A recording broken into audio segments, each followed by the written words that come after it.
Agradezco mucho esta posibilidad de tratar un tema que para mí es importante. Lo voy a presentar desde un punto de vista primero de la palabra de Dios, luego la sociedad actual, cómo funciona el mundo moderno.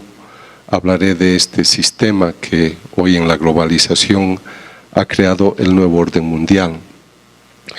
Voy a querer poner de antecedentes algunas citas para poder entender el contexto y las intenciones que Cristo tenía en el proyecto de fundar una iglesia.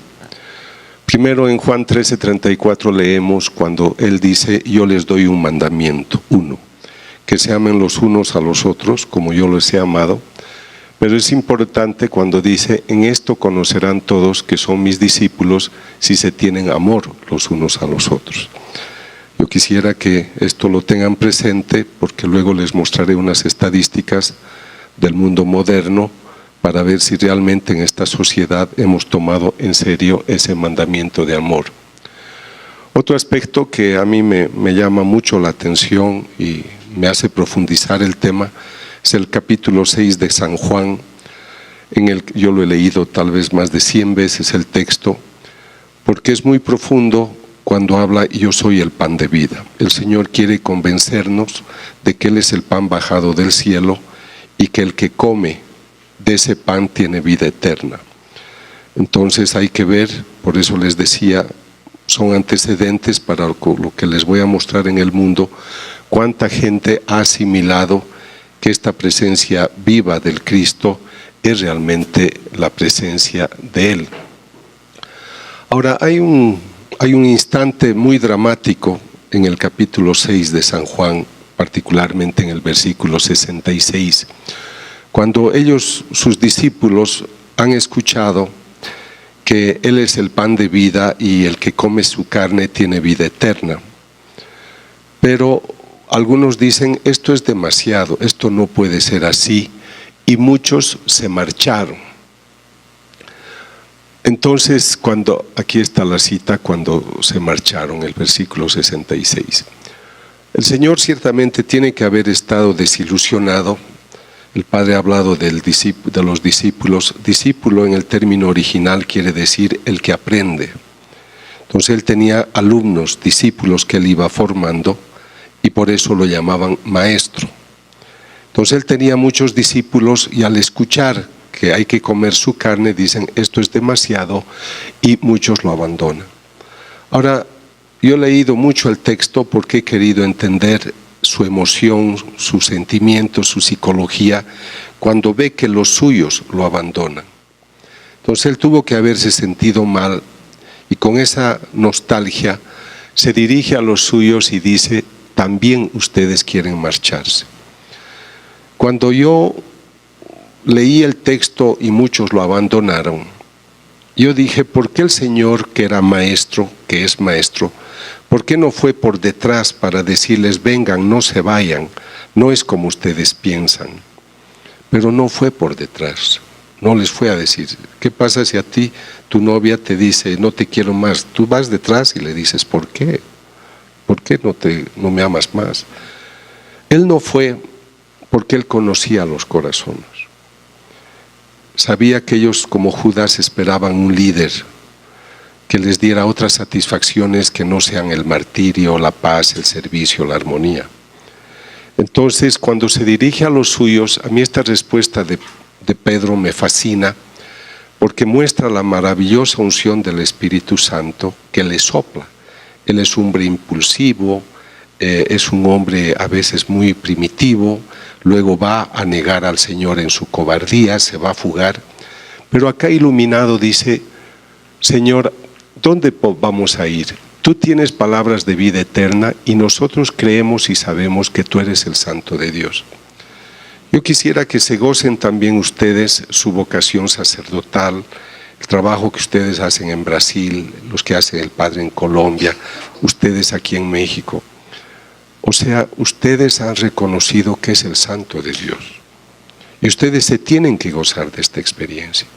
Pero le doy mucha razón al Padre que habló anteriormente, porque dice: a veces estamos involucrados, asistimos, pero sin corazón, sin testimonio. La revista Domund, la revista misionera mundial, ha hecho una encuesta sobre el compromiso de los católicos en los 5 continentes. Y el resultado es que 9% de los católicos se sienten comprometidos con su iglesia, 91% no. Y por eso es que nuestra iglesia se ha deteriorado en tantas formas. En el año 1900, 33% de la población mundial era católica, hoy somos 17%. Pero yo quisiera rescatar este concepto cuando dice: nosotros lo hemos entendido, tú eres el Santo de Dios, por eso no te vamos a abandonar. ¿Dónde vamos a ir si tú eres lo único? Esto es algo que hay que rescatar, porque creo que es un privilegio. Yo vengo del ateísmo, a mis 44 años no habría pronunciado estos términos, yo tenía otro mundo, pero hoy lo comprendo, siendo ya católico más de 20 años, que Él es el camino, la verdad y la vida. Ahora, en el capítulo 6, en el versículo 70, ¿no les he elegido yo a ustedes los 12? Y uno de ustedes es un diablo. Hablaba de Judas, hijo de Simón Iscariote, porque éste le iba a entregar uno de los 12. Yo cuando voy a estas reuniones no hago muchos debates, porque yo conozco muy bien el cerebro y cada uno tiene su opinión. A mí me gusta poner sobre la mesa los conceptos y después cada uno decide lo que hace. Está bien el debate porque te ilumina en la medida de que tú puedas revisar tus puntos de vista. Pero por ejemplo, en este caso, uno de ustedes es el diablo. Yo conozco millones de diablos que se han insertado en nuestra iglesia. Yo he tenido un momento de una confesión con un sacerdote en Italia, cuando me confesé mis pecados, mis pecadillos inocentes, y me mira y me dice: «Non sei andato da donne», no has ido con mujeres. Entonces le dije: «No, padre, yo hago una vida espiritual muy comprometida».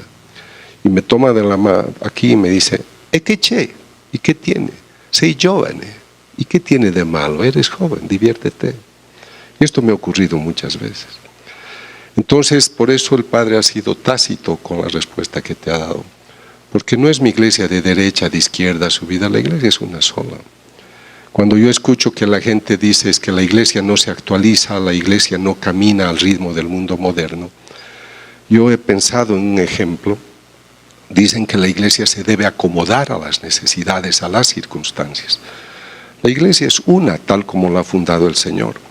Pero cuando insisten y quieren tolerancias en todo sentido, he pensado en el ejemplo de que un ladrón se entra a un banco y al robar el banco, porque está trepando paredes, está rompiendo vidrios, se rompe la mano, se corta su mano con el vidrio, se cae, se rompa la columna vertebral y dicen: «Oye, ustedes son unos perversos, ¿por qué no ponen unas escaleras para que este ladrón robe cómodamente?». O sea, lo que él tiene que aprender no tiene que aprender a robar. Entonces, si es que el sacerdote estuviera convencido de su vida sacerdotal, si la familia cristiana fuese una vida cristiana, una familia cristiana como era antes, habría muchas vocaciones. Pero no hay vocaciones porque la familia es disfuncional. ¿Sabes cuántas familias existen en el mundo hoy que son como las nuestras en el pasado, papá, mamá e hijos? 9%. Ya no hay la familia nuclear. Hay toda clase de familias. Entonces, en una familia donde hay 8 papás, 7 papás, prostitución, perversión, amor libre, ¿qué vocación van a hacer? Entonces, ¿tengo que cambiar la iglesia para que ahora vengan muchas vocaciones? A mí me parece banal. Entonces, por esta razón, es importante que se entienda que hay diablos. Yo en mi vida católica de hace más de 20 años, nunca he escuchado una prédica en la misa sobre el diablo. Es el enemigo número 1 y nadie nos enseña cómo afrontarlo. Y cuando yo he estudiado a Nancy Fowler, la mística de Atlanta, Georgia, se le apareció el diablo y le molestó. Entonces ella le dijo: «Stupid». Le dijo: «Stupid me», estúpido yo. Yo he engañado a todo el mundo. No creen que yo existo y por eso estoy tranquilo, trabajo tranquilo. Entonces a mí me da mucho temor las ideologías, muchos conceptos, porque yo creo que a veces Yo estoy muy abierto, yo leo libros de izquierda, de derecha, de arriba, de abajo, de ateos, de científicos católicos, que son muy pocos, porque debo estar informado. Pero creo que el camino, la verdad y la vida es uno solo. Nadie va al Padre sino por mí. Entonces yo a estas personas que no lo quieren conocer, cuando yo he visto, por ejemplo, quiénes son los que más promovían el aborto en Buenos Aires, las jóvenes, yo estaba alrededor de esos días, eran las lesbianas, las que más querían el aborto. Entonces, por eso te digo, son contradicciones. Yo he estado con un ministro de salud en un país que me pidió un asesoramiento, y ese día él decidió regalar preservativos a los jóvenes porque se acercaba Carnaval y no quería embarazos no deseados. Y como repartían cajas de preservativos, yo le dije, ¿me regalas esta caja? Ricardo, llévate las que quieras. No, le dije, solo quiero una y no es para mí, es para tu hija de 15 años. Ricardo, no me hagas esto. Pero ¿cómo tú estás haciendo esto para todo tu país y no quieres que yo le regale una cajita a tu hija? Estas son las incoherencias serias. Por eso el tema de profundizar estos mensajes son profundamente necesarios. Quien no ama no ha conocido a Dios, porque Dios es amor. O sea, este es el tema fundamental. San Juan nos insiste varias veces que Dios es amor. Y Dios es amor, y el que permanece en el amor permanece en Dios y Dios en él. Por lo tanto, lo que yo haga, me gusta mucho la frase de Gálatas 2:20, yo ya no vivo, Cristo vive en mí. Si tú amas, Dios está contigo y lo que tú hagas va a ser amoroso. Entonces, por eso estoy poniendo los antecedentes de aquello que va a ser mi exposición sobre la sociedad moderna y la necesidad de Cristo hoy. Esta frase de Romanos, esta cita de Romanos 5:5 que la escuchamos en cada Eucaristía, el amor de Dios ha sido derramado en nuestros corazones por medio del Espíritu que nos ha sido dado. Yo estoy con ateos a menudo, estoy con sicarios, con asesinos, drogadictos. ¿Y por qué matas? Es mi chamba. Ese hombre ha matado y se ha ido a comer una hamburguesa, no le importa. Y están tatuándose, los he visto en Centroamérica, las maras que se tatúan con una cabeza, un cráneo, el número de gente que han matado y que han despellejado en vida. Ahora que estaba yo en Zacatecas, que es donde conocí al padre Raúl, termina la conferencia, una mujer desesperada, doctor, escúchame por favor, lo han cocinado a mi hermano que era procurador en ácido. Pero toda la gira que he hecho de 50 lugares en el mes de mayo y junio, yo tenía víctimas que atender. Entonces, si después de cada conferencia han matado a mi hijo de 14 años junto a mi padre, han secuestrado a mi hijo, han violado a mi hija, o sea, tú te tienes que preocupar. ¿Por qué tanta frecuencia? Anoche veía el noticiero, han discutido 2 individuos por un tema del parqueo y uno ha sacado un cuchillo y se lo metió al ojo. Ayer. O sea, ¿dónde está esta sociedad del amor? Entonces, si yo no reconozco esto, que Dios ha enviado el amor por el Espíritu que nos ha sido dado, y yo digo, no hay Espíritu, no conozco a Dios, Él no es mi Padre y tú no eres mi hermano. Y ahí viene el tema del evolucionismo, de la lucha por la sobrevivencia. Solo el fuerte, y entre comillas en el campo político, solo el corrupto, solo el vivo va a sobrevivir. O sea, hay que matar, hay que robar. Entonces yo creo que estas cosas nos tienen que invitar a pensar en la importancia del trabajo que hacemos, y cuando el Espíritu venga sobre ustedes recibirán la fuerza. Pero en esta frase hay un antecedente: no salgan de Jerusalén, porque vendrá el Espíritu y ustedes recibirán la fuerza. Pero cuando está hablando del Espíritu, de Jerusalén, no está hablando solo de la parte geográfica.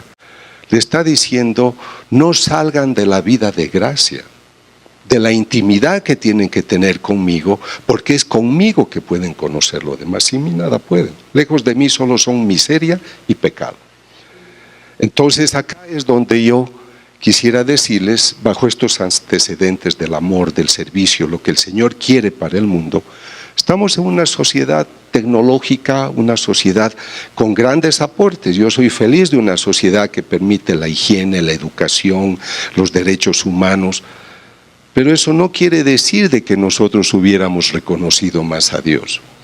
Yo trabajo en el ambiente científico y conozco al menos 100 grandes autores, premios Nobel, premios de la ciencia, que son ateos y no creyentes. A Bertrand Russell, premio Nobel de literatura, pero gran matemático, él escribió este libro ¿Por qué no soy cristiano? Y lo llaman el gran evangelizador del anticristianismo. La gente lo ha leído y se ha alejado de la iglesia. Y en ese panorama hermoso de científicos, hermoso digo por la parte científica, solo hay un cristiano a ese nivel. Uno, no hay católicos comprometidos en eso, digo a ese nivel de premios Nobel, premios de la ciencia. Y es el profesor Francis Collins, que es protestante. Y cuando el capellán de una de las 10 mejores universidades de Estados Unidos me llamó a su ciudad, me dijo, por favor, doctor, visíteme. Estoy preocupado porque en esta universidad tan famosa no puedo hacer nada con los católicos. Hagamos algo con usted. Padre, hagamos un gran congreso científico. Aquí está este profesor que es católico, este otro, y son eminencias. Hagamos un debate sobre ciencia y fe en esta universidad. ¿Y ¿saben qué me dijo? Doctor, estoy prohibido en esta universidad de decir que ellos son católicos, porque si saben que son católicos pierden el prestigio. Pero eso no lo dicen los profesores musulmanes, ateos, anglicanos, no, solo los católicos. Entonces, por eso les digo que necesitamos replantearnos nuestros conceptos. Yo he estado el anteaño pasado en el Vaticano.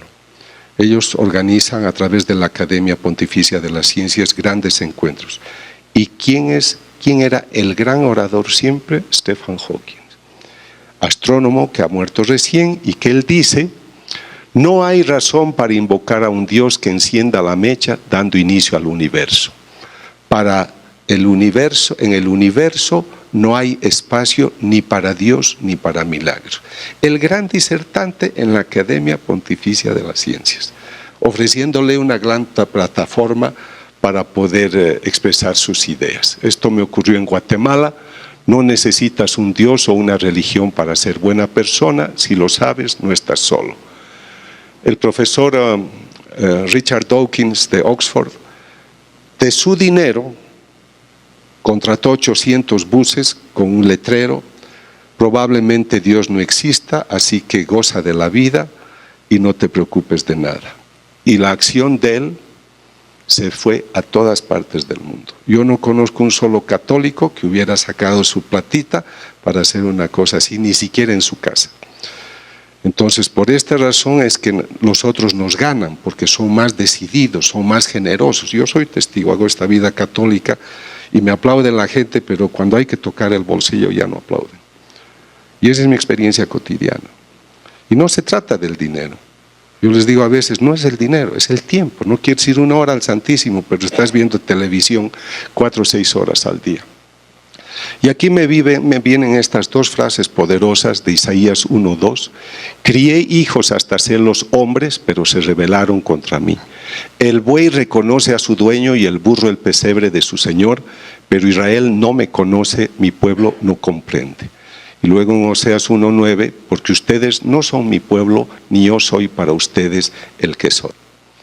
O sea, hoy Dios es un desconocido. Yo atiendo místicos de esta época. Y hace pocos días el Señor le dijo a una de las místicas que sigo, le dijo, esta sociedad está haciendo todo para hacer de mí un ausente. No me quieren presente en sus vidas. Por eso el famoso relativismo, el ensimismamiento en las personas. O sea, nos hemos alejado de sus leyes y hay campañas verdaderas para alejarnos. ¿Cómo no me va a sorprender que un amigo mío que vive cerca de un seminario mayor en un país va a misa todos los días? Porque es un católico como nosotros y vamos a misa todos los días. Y el sacerdote, profesor del seminario, le dijo, sabes, si vienes mañana ya no te voy a dar la comunión, porque tú no tienes por qué venir aquí todos los días. Sacerdote, profesor del seminario. Entonces, estas cosas son demasiado serias y ahora les he puesto los antecedentes evangélicos, bíblicos, sobre el mensaje del amor, sobre lo que Dios quiere hacer con el mundo. Y hay las frases bellas del Antiguo Testamento: ustedes serán mi pueblo, yo seré su Dios. Pero esta es la situación, y este dato me alegra dárselos, es del 8 de julio, es de hace 3 días. Yo sigo mucho esta información porque me importa la conducta humana. Entonces, la estadística se ha publicado recién en el 2019, pero es del 2017. Latinoamérica es la zona más violenta del mundo. El promedio de asesinatos en el mundo por cada 100.000 habitantes es de 6.1. En América, incluyendo México, en las Américas es de 17.2. En Centroamérica, 25.9, donde está el triángulo de la muerte, donde yo llego y me dice el chofer: acabo de matar a una persona porque me quería robar el coche. O sea, yo me encuentro con los asesinos, con los difuntos y me dicen: doctor, no salga del hotel hasta que entre al hotel las 2 personas que le enviamos, o en el aeropuerto tiene que entrar un auto blindado, no porque yo sea importante, sino porque tienen miedo a los problemas, porque te secuestran en la puerta del hotel. Y en estos países el crimen es de 56 por cada 100.000 habitantes, en Honduras pasa de 100 y en Venezuela igual. O sea, estas curvas de acá son relativas. Hay lugares donde, por eso llaman el Triángulo de la Muerte, a El Salvador, a Guatemala y a Honduras. Entonces, ahora vean el promedio aquí en Europa. En Europa es 3 asesinatos por cada 100.000 habitantes, 2.8, en Oceanía, Australia, Nueva Zelanda, y en el Asia 2.3. Latinoamérica, la cumbia, la parranda, los mariachis, somos gente buena. ¿Y qué tenemos nosotros para ser la zona más violenta del mundo? En México, cuando yo vine aquí en mayo, había un asesinato cada 17 minutos. En este minuto, en este instante, es un asesinato cada 15 minutos. Y nos conformamos: no, doctor, no es en la calle, es entre ellos. Sí, pero yo acabo de estar en Veracruz, he pasado, he visto un charco de sangre. Doctor, acaban de serruchar con sierra eléctrica a 7 personas. A una niña que estaba durmiendo en su casa le llevó un balazo al ojo y la dañó. O sea, no es solamente los sicarios y las mafias. Algo entre nosotros no está funcionando. En el año 2017, de los 173.000 asesinatos, 37%, 4 han ocurrido en las Américas, 35 en el África, en el Asia 22, en Europa 4,7 y en Oceanía 0,2. Los conflictos bélicos que hay entre países han matado entre el 2000 y 2017 1 millón de personas, y el crimen organizado en la misma fecha, en el mismo periodo, otro 1 millón. O sea, para que vean la potencia de lo que es la criminalidad. El 90% de los homicidios son cometidos por hombres. Esto no quiere decir que las mujeres tomen revancha, por si acaso. Y la tendencia, el pronóstico, es que esto solo va a aumentar. No hay tendencia que pueda disminuir, al menos hasta el 2030. Una cosa que a todos nos preocupa es el aborto. Cuando yo estudié este caso de Nancy Fowler, Jesús dijo: en Estados Unidos, en Norteamérica, el lugar más peligroso para un niño es el vientre de una madre. Porque habían poblaciones en las cuales por cada 3 embarazos, 2 abortaban en ese momento. De acuerdo a las Naciones Unidas, a la Organización Mundial de la Salud, que es muy conservadora y no le gusta dar los datos como debe, según ellos, entre el 2010 y 2014 hubo 56 millones de abortos. El 25% de los embarazos acabaron en aborto. Las estadísticas que yo tengo de los grupos pro vida es que hay 70 millones de abortos al año mínimo y 9.000 abortos por cada hora. O sea que en esta hora que yo hablaré habrá 9.000 abortos en el mundo. aunque ven en distintos colores, todos los países de alguna manera aceptan el aborto, sea muy legalmente o porque van a salvar la vida de la mujer, etc. Pero el aborto es muy vigente. Y otro panorama que quiero mostrarles es el de los conflictos bélicos. En las conquistas mongolas han muerto 80 millones de personas, siglo XIII, XIV, XV. En las guerras napoleónicas 6.5 millones. Vietnam, que a mí me ha tocado vivir esa época, 9 millones. En la Primera Guerra Mundial también, perdón, en Vietnam son casi 4 millones. En la Primera Guerra 9 millones. En la Segunda Guerra 50, 70 millones. Pero si tomamos el tema de Stalin y los temas que han habido en ciertos países de África y del Asia, el año pasado han muerto al menos 100 millones de personas por un tipo de violencia de Estado. Entonces tú te preguntas y dices, ¿este es el Homo sapiens? ¿Este es el hombre que ha asimilado el mensaje del amor? Entonces, por esta razón les estoy dando estos antecedentes para que comprendan por qué es importante esta antorcha. Me alegra que celebremos un aniversario y felicidades a Unión de Voluntades por su trabajo, también a ustedes que trabajan en su campo cada uno. Pero tenemos que ser una antorcha muy sólida. Realmente no podemos conformarnos con ser aquellos que encienden la lámpara. Tenemos que ser luz y tenemos que irradiarla. He estudiado muy bien el tema de la criminalidad, estos también son datos del 2019. Si yo, aquí estoy hablando solo el tráfico de drogas, produce 320.000 millones de dólares. Si yo sumo todo lo que la criminalidad reúne en economía y dijéramos hay un país que se llama criminalidad, la riqueza que produce el crimen ocuparía el lugar 15 en la economía mundial, que es el lugar que ocupa Holanda. O sea, no son cosas indiferentes, nosotros no podemos ver desde afuera. En mi libro Cita en el Jordán sobre el Espíritu Santo, hay un capítulo en el que yo discuto la relación entre los ilustrados y los creyentes. Los ilustrados dicen que la fe es para los ignorantes, o sea, porque solo los países más ignorantes son los que tienen más fe. Y en las estadísticas que ellos han hecho, que este es del 2018, dicen que Bangladesh es el país más creyente, no católico, pero dice su ingreso es de $4.000, o sea, son unos pobretones, por eso tienen fe. En Nigeria, 1.100, en Yemen, 2.300, en Indonesia, 11.000, en Malawi, 1.100.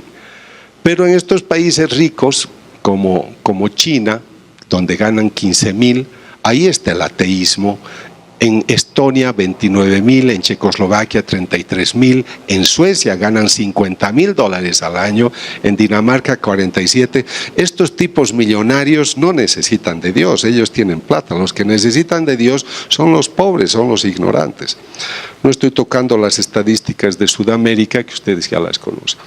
Entonces, en el panorama mundial, yo escribí un libro que se intitula Cuando la palabra sana, y tuve que hacer muchos estudios en las 3 Américas y España para poder estudiar cuál era el ambiente, el panorama psicosocial, económico-social del mundo.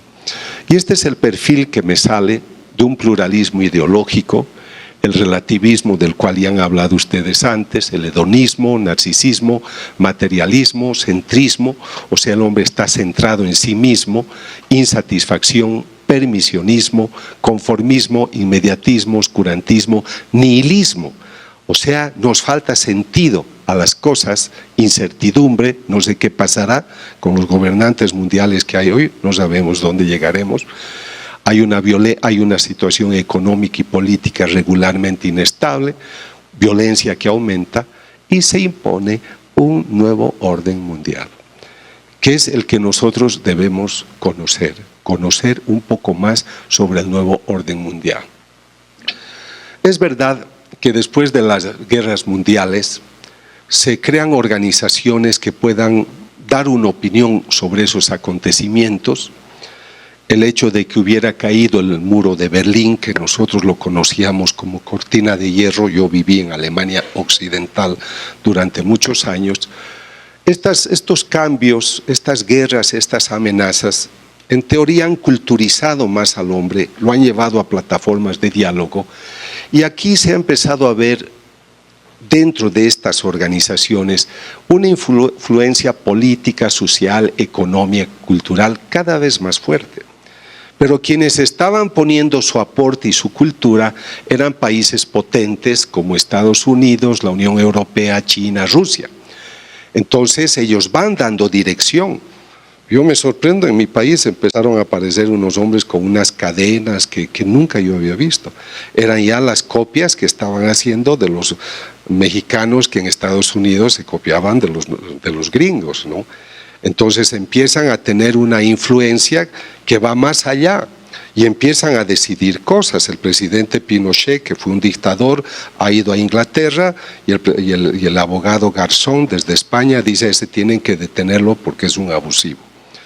Y empiezan a tener una influencia, como en la guerra de los Balcanes, que han capturado gente, han hecho juicio, y hay cosas importantes. Es una esperanza, por ejemplo, que hoy una organización internacional pueda hacer algo en Venezuela o en otros países. O sea, no está mal la idea, pero el poder, la voz está dada a esas personas. Cuando los pequeños dicen, no queremos que Israel tenga este beneficio, y se para Estados Unidos, dice, bloqueamos esa moción. Y su palabra es poderosa. Entonces nosotros estamos escuchando la voz solamente de CNN, de los que nos quieren decir su historia. Aquí están mis amigos del Brasil, me invitaron amablemente a visitar su casa un día, y yo conocía de Bolsonaro todo lo que dice la prensa, y leo prensa en varios idiomas y no solo de una línea política. Pero cuando fui al Brasil, el Bolsonaro que yo veo con los ojos de brasileño es muy distinto a lo que tienen afuera. Nos lavan el cerebro, nos hacen creer otras cosas. Y por eso tenemos que ser críticos. Es que, doctor, he leído en internet. Al Papa, ¿cuántas cosas le hacen decir que son falsas? Entonces, por esta razón, estos grupos han creado una economía, depende de ellos. Antes cada país tenía su moneda, sus precios, pero hoy sube en Estados Unidos. Hoy han tenido ustedes el cambio del ministro de Hacienda, del secretario de Hacienda estos días, y ya hubo 3 puntos de cambio en la economía, solo por eso. Entonces dependemos cada vez de lo que ellos han hecho, porque hemos entrado a un sistema de globalización. Con las nuevas tecnologías se han ampliado estos temas. No quiero negar el beneficio de las organizaciones no gubernamentales, la asistencia de ciertos países a países más pobres, eso existe, pero hay una cierta dominancia. El pensamiento que se ve es de los más poderosos. Nace una nueva configuración política sugiriendo un nuevo orden mundial. Ahora, este nuevo orden mundial tiene gente muy inteligente, no van a hacer un cambio inmediato, lo están haciendo de manera muy gradual, pero el concepto es que la gente viva de acuerdo a su gusto. En la medida que tú vives con el placer que tienes, esta es tu tendencia, este es tu deseo, pues tú vas a ser una persona tranquila, yo te voy a apoyar y no vas a molestar mi poder. Por eso el permisivismo. Entonces, se va introduciendo ideologías, conceptos sociales, políticos, económicos, incluso valores espirituales, aquí quería decir sexuales, costumbres, hábitos, percepciones y mucho más. Tengo un amigo que dio una prédica, ustedes lo conocen, en un país de Europa y habló de las tendencias sexuales. Fue muy severo en su plática. Más que severo, fue sincero y veraz. Cuando fue al aeropuerto de Europa, le dijeron, no puede viajar, está arraigado, porque anoche este movimiento le ha iniciado a usted un juicio por discriminación. Y lo tuvieron años sufriendo por esa consecuencia. Y cuando él me llamó, bondadosamente me dijo, Ricardo, tengo este problema, pero los que están financiando a los que me están persiguiendo, precisamente es la gente de la banca, porque a ellos les importa mucho ciertos tipos de poblaciones, porque gastan y viven muy bien. Entonces no estamos absolutamente libres, absolutamente, y por eso la pregunta del tema ¿Dónde está Dios? ¿Es Cristo necesario? Esta cita de Génesis 1:26 me lleva a que hagamos al hombre a nuestra imagen y semejanza. El versículo 27 dice, varón y mujer los creó. La imagen es del espíritu. El hombre tiene una naturaleza espiritual. Pero nosotros nos hemos centrado en demasía en el cuerpo. Es el mundo el que nos fascina. Ustedes que son católicos y parece que muy selectos, yo les pregunto, cuando han dicho a sus hijos, yo quiero que tú seas o lo que te han dicho tus papás, yo quiero que seas profesional, quiero que seas un hombre comprometido. ¿Quién te ha dicho, yo hijo, ahora que vas a la universidad, quisiera que seas santo? ¿A cuántos invitamos a la santidad? Hacemos el ridículo cuando queremos rezar. Yo acabo de estar en un seminario de México, bueno, hace unas semanas, y delante de todos los seminaristas mayores se pararon unos cuantos jóvenes, dijeron, doctor, a nosotros nos llaman monjas en este seminario porque rezamos el rosario. ¿No les gusta que recemos el rosario? ¿No les gusta que estemos en las capillas? Entonces estamos hablando de una esencia fundamental que es nuestra naturaleza espiritual. Y la razón por la que yo hablo, yo no soy un predicador, a mí me hablan, doctor, su misión, usted es un predicador. Yo me siento un profesor universitario que estudia el cerebro, la conducta y la dimensión espiritual. Tiene que ver con la vida religiosa, con la fe, está bien, pero mi punto de vista es científico, no es ni beato ni religioso. Tampoco es desde un punto de vista meramente católico cristiano, porque hablo a los budistas, hablo a los ateos, hablo a los musulmanes, y lo que me importa es que ellos sí descubran que su Dios los creó con cuerpo y alma espiritual. Y mi tarea es ayudar a que rescaten la naturaleza espiritual, porque dice Pablo, el fruto del espíritu es el amor, es la paz, es la armonía. Entonces, en la medida que el hombre descubre el espíritu, estas macabras escenas de violencia, en teoría, deberían disminuir. Uno de los fracasos que yo veo en mi análisis es que el hombre se ha alejado de la dimensión espiritual. 11 años y medio me tomó hacer este libro, consulté más de 300 autores y me llamaba la atención el título de varios libros, Al Dios desconocido. Y realmente el Espíritu Santo es un desconocido. Recuerdo que el Papa Benedicto, hablando a los profesores católicos en Roma, les dijo, por favor, no se queden a hablar solamente de sociología, de antropología, hablen del Espíritu Santo porque es el gran ausente. Es la esencia y ustedes la ignoran. El Espíritu Santo es una persona que actúa, es una persona que opina, que está pendiente de ti. Y si tú rescatas ese espíritu en tu vida, yo lo veo con los sicarios que trabajan mi grupo en Veracruz, donde va el sicario, dice, ayúdenme, tengo 26 años, he matado a 30 personas y ya no quiero matar más. Entonces son personas que cambian cuando el espíritu, tengo el caso de un político corrupto en Sudamérica que renunció después de escuchar una plática porque vio el horror de ser un corrupto. Pero es cuando la persona se habla al espíritu. Entonces ese sicario que mutilaba los dedos, un caso que yo conozco de Chiapas, ese hombre deja de mutilar a los que secuestra cuando se encuentra con Dios. Entonces por eso yo creo que la necesidad viene de rescatar esta naturaleza espiritual.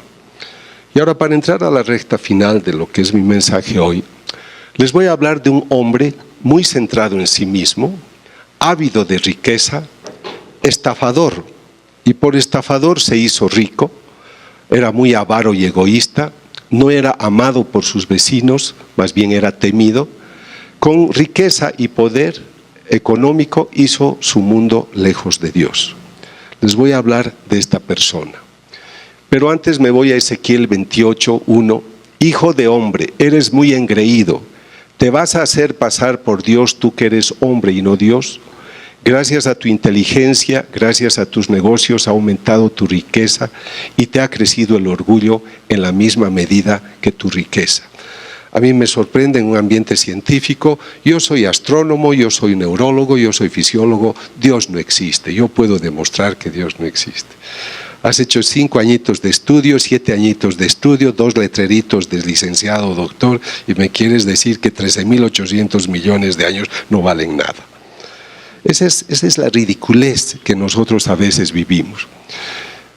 Vamos a ir a Lucas 19. Cuando Jesús llegó a aquel lugar, mirando hacia arriba, le vio y le dijo: Zaqueo, baja pronto, porque conviene que hoy me quede yo en tu casa.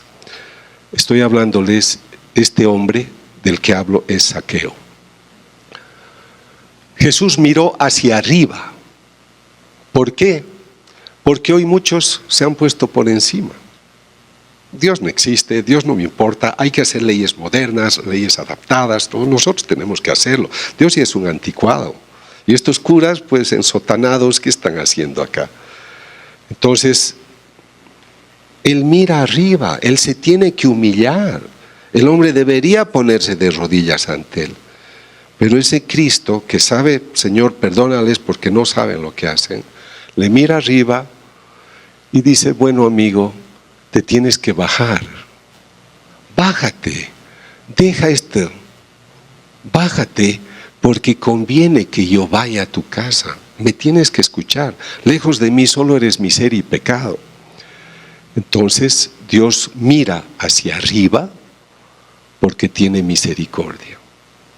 Y yo veo su misericordia desde los años 40 en las apariciones de la Virgen en todas partes. De los casos místicos en todas partes. Yo me siento abrumado de haber tenido en mis manos 16 signos eucarísticos. Muchas gracias, muy amable, gracias. 16 casos, siendo que del siglo VIII al siglo XIII hubo 3 casos. Entonces yo veo cómo se derrama la misericordia de Dios. ¿Por qué lo hace? Porque el hombre lo necesita, aunque no lo sepa. Entonces el Señor menciona a Zaqueo, le hace una invitación personal.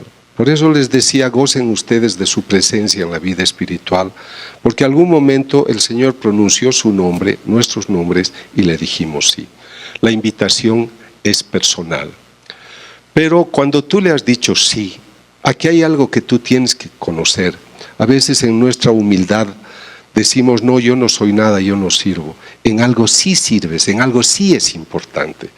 Que cuando tú tuviste el soplo del Espíritu Santo, tú le dijiste sí. Y ese es tu mérito. Y esa es tu respuesta humana. Entonces no eres un pobre tipo que no vale. Vales mucho. A mí me gusta mucho estar con los jóvenes que están en ese ambiente de un desafío tan mundano y están manteniendo sus principios. En Quintana Roo, en Cancún, ellos me prepararon una conferencia en la discoteca más importante de Cancún. Eran jóvenes y yo fui a la discoteca a hablar. Nadie tomó alcohol, todos escucharon, bailaron. Claro, entre jóvenes nos entendemos, esa fue una ventaja. Pero era muy bueno ver cómo en esos lugares hubo gente dispuesta a escuchar un buen mensaje. Entonces, cuando tú le has dicho sí, tú has sido el que ha reconocido la palabra de Dios en tu vida. Llama a Mateo, se levanta y le dicen: pero ¿cómo? Va a ir con esos hombres. Y el Señor da una respuesta maravillosa: yo no he venido a llamar a los justos, sino a los pecadores.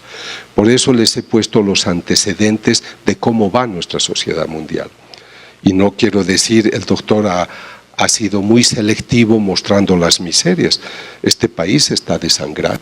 No es que muere 1%, 2%, o que matan una persona cada día o cada semana, es cada 15 minutos. Y otros países, vean la experiencia de Venezuela, 4.200.000 personas desplazadas. Yo veo, ahora estuve en Colombia, 1.200.000 venezolanos buscando trabajo. Si el Espíritu estuviera en ese lugar, uno diría, el mandatario: yo no puedo, no es justo, me marcho.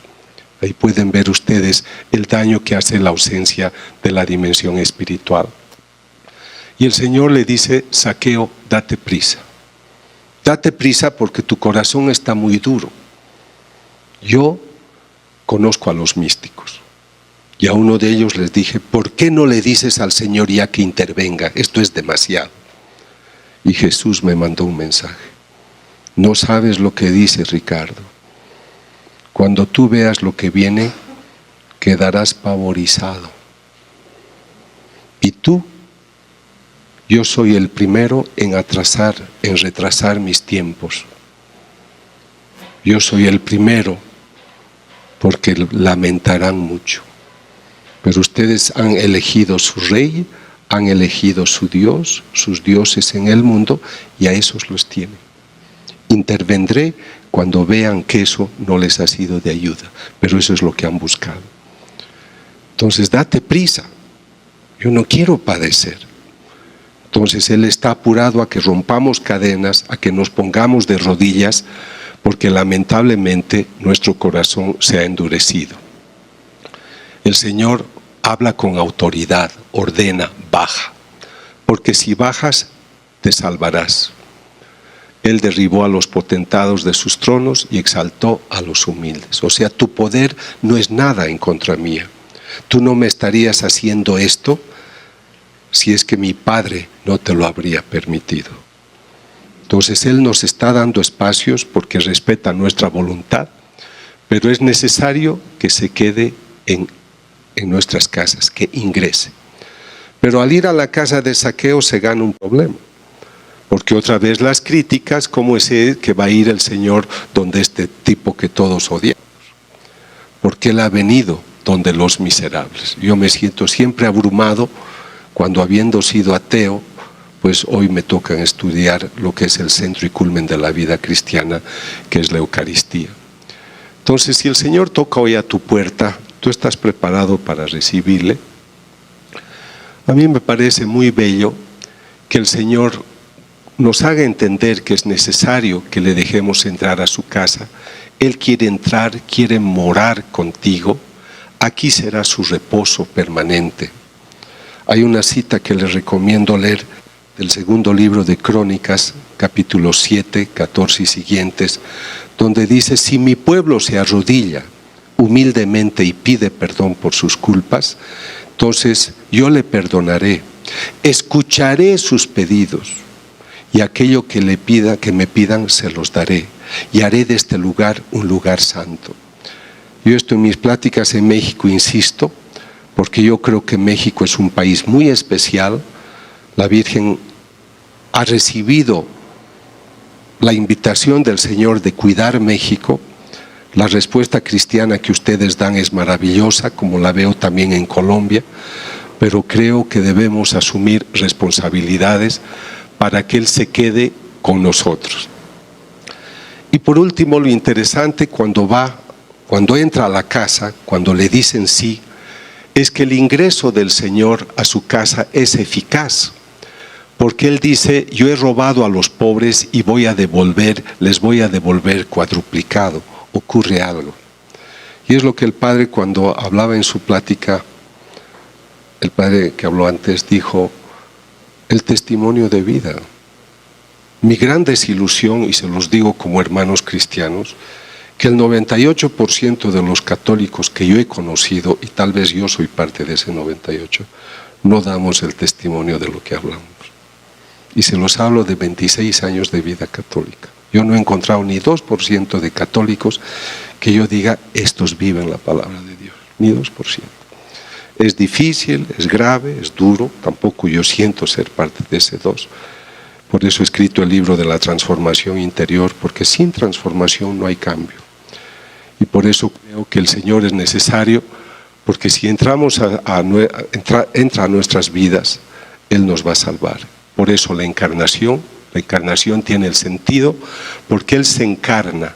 Lucas 2:11, hoy ha nacido para ustedes un Salvador, que es el Mesías. Entonces es Él el que nos tiene que salvar. Pero permítame compartir una cita que a mí me fascina, y es esta de Lucas 4:16-21, cuando el Señor entra al templo. Él entra, toma el texto y empieza a leer el texto de Isaías y dice: el Espíritu del Señor está sobre mí, lo he subrayado. Él me ha ungido para llevar buenas nuevas a los pobres, anunciar la libertad a los cautivos, sanar a los ciegos, para despedir libres a los oprimidos y proclamar el año de gracia del Señor. Hoy estas palabras se han cumplido. Cuando yo trabajaba el libro de Cita en el Jordán, no entendía por qué el Espíritu se subía encima de las personas. Si somos templo del Espíritu, como dice Pablo. Pero meditando, yo escribo mis libros ante el Santísimo, comprendí el sentido. El Espíritu Santo tiene otra personalidad muy distinta a la personalidad de Cristo. Cristo te dice, tengo sed, mujer, dame de beber. El Espíritu Santo nunca te pide, pide que tú le ofrezcas. Él espera que tú le ofrezcas. Cuando estás en gracia de Dios, el Espíritu Santo está contigo porque eres templo, pero Él te escudriña. Él te conoce y profundiza. ¿Quién como Él que conoce las profundidades del Espíritu? Cuando Él conoce tu naturaleza espiritual, y escuchen bien, y está dispuesto a dar todo el 100%, no el 99 ni el 90%, Él se eleva, se pone encima de ti, y se adelanta y Él te abre las puertas. Tú no haces nada, porque tú ya eres un instrumento confiable. Y en las gentes que yo conozco de ese 2% que han hecho esto, esas personas están sentadas en su casa y todo está ocurriendo a su alrededor sin que ellos toquen una puerta.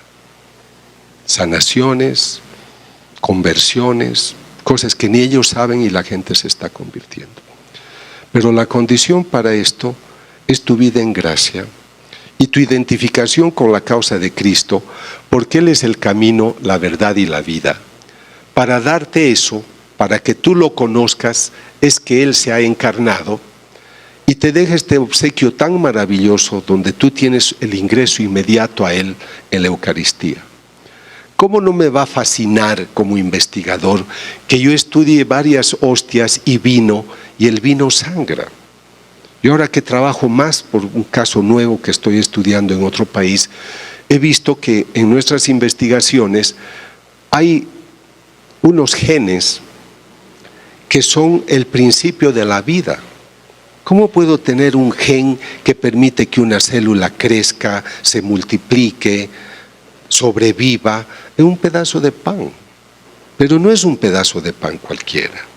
Esto es lo que a mí me hace pensar, y por eso les hablo con convicción, de que con el milagro eucarístico yo veo que la frase Juan 6:51, el pan que yo te daré es mi carne, se cumple.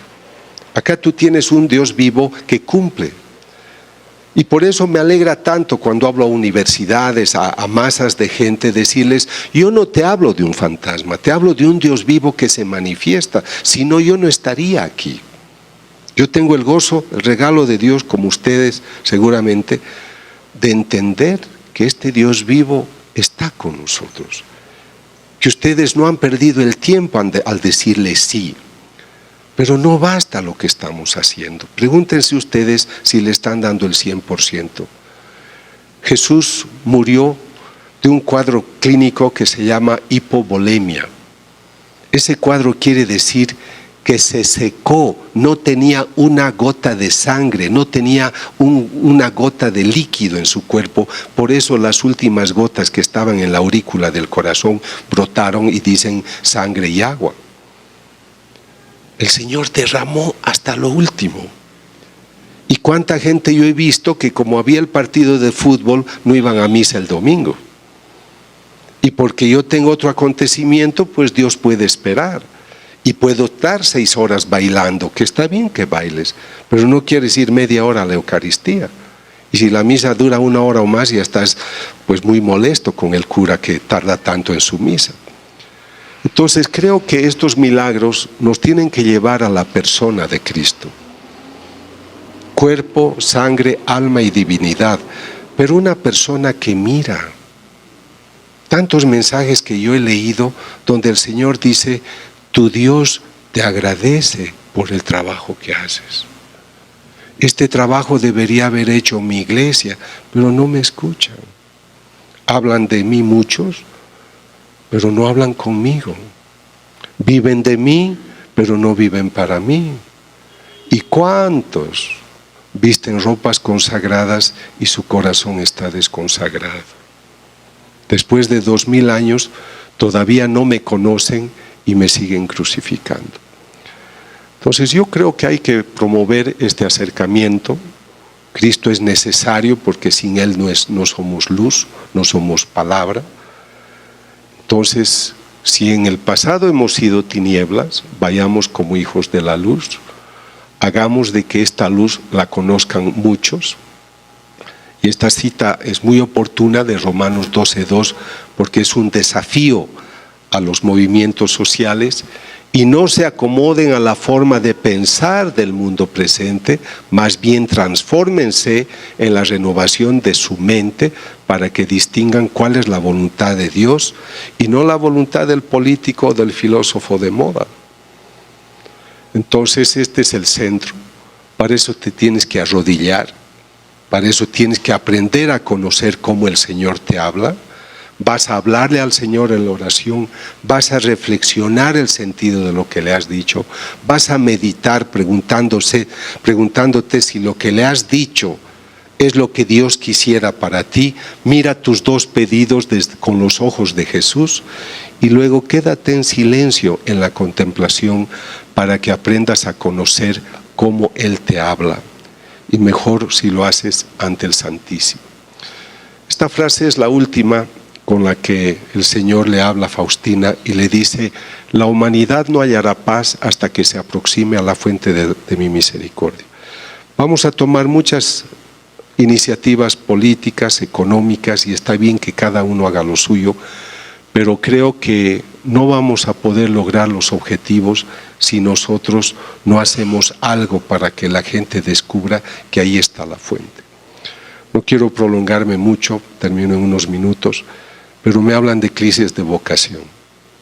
Yo llego a Barcelona, me espera una religiosa sentada en su silla de ruedas: hermana, mucho gusto, es diciembre. ¿Y cuántas son las monjitas, hermana? 900. ¿Son todas de su congregación? Sí. ¿Hace cuánto tiempo que ha fundado la congregación? Hace 25 años. Tiene 900 universitarias en su vocación, religiosas, todas ya religiosas. Y ese día llegaba una misión del Vaticano para preguntar qué hacía ella para tener tanta gente. Y ella me dijo: doctor, estoy en mi silla de ruedas solo orando. En mi país, mi director espiritual me dice: ¿puedes hablar a mis postulantes? Le digo: sí, padre, ¿cuántos son? 5. Vengo acá, me invita el padre Luis Butera, que todos conocen, y me dice: doctor, ya que nos va a dar retiro a los sacerdotes, ¿puede hablar a mis postulantes? Sí, padre, ¿cuántos son? 3000. Esa es la diferencia. Para tener vocaciones hay que ponerse de rodillas. Yo dicto los retiros de las monjas de Calcuta hace 14 años, sus vocaciones abundan, y Jesús le dijo: ¿quieres que llene tus conventos? Pon 1 hora de adoración en todas tus casas y verás lo que yo hago. Entonces, por eso yo quisiera invitarles a que se unan a una oración de intercesión. Algunos ya la conocen, pueden bajarla a la oración de intercesión por México en la tienda del discípulo. Tenemos también ya la oración en portugués, que un amigo de ustedes brasileño ya la tradujo, porque el Señor le dice a Isaías, escribe Isaías: sobre tus murallas, Jerusalén, he puesto centinelas, y quiero que me recuerden mis promesas hasta que yo devuelva la paz a Jerusalén. O sea, el Señor quiere que algunas personas se suban a las murallas de las ciudades para poder hacer esto de orar por la ciudad, por las familias, por la iglesia. Son varios los objetivos. Y la experiencia de Ezequiel es más extraordinaria porque le dice: este pueblo me ofende mucho, Ezequiel, lo voy a castigar. Entonces bajé a las murallas, busqué un hombre que me dijera: no castigues, por favor, que haga una intercesión como Abraham, y no encontré ninguno, y por eso he castigado. La oración más generosa es la de intercesión, porque es aquella en la que tú oras por los demás. Entonces creo que el desafío es sumamente grande. Creo que sobran más razones para decirles por qué Cristo es necesario. Los datos que les he dado son de 2018-2019, dan un panorama muy claro y creo que con todos los líderes que en este momento tenemos, el panorama no lo veo muy prometedor. Entonces nosotros, si decimos yo conozco cuál es el camino, la verdad y la vida, deberíamos levantar esa antorcha y mostrarla al mundo. Que Dios les bendiga y muchas gracias.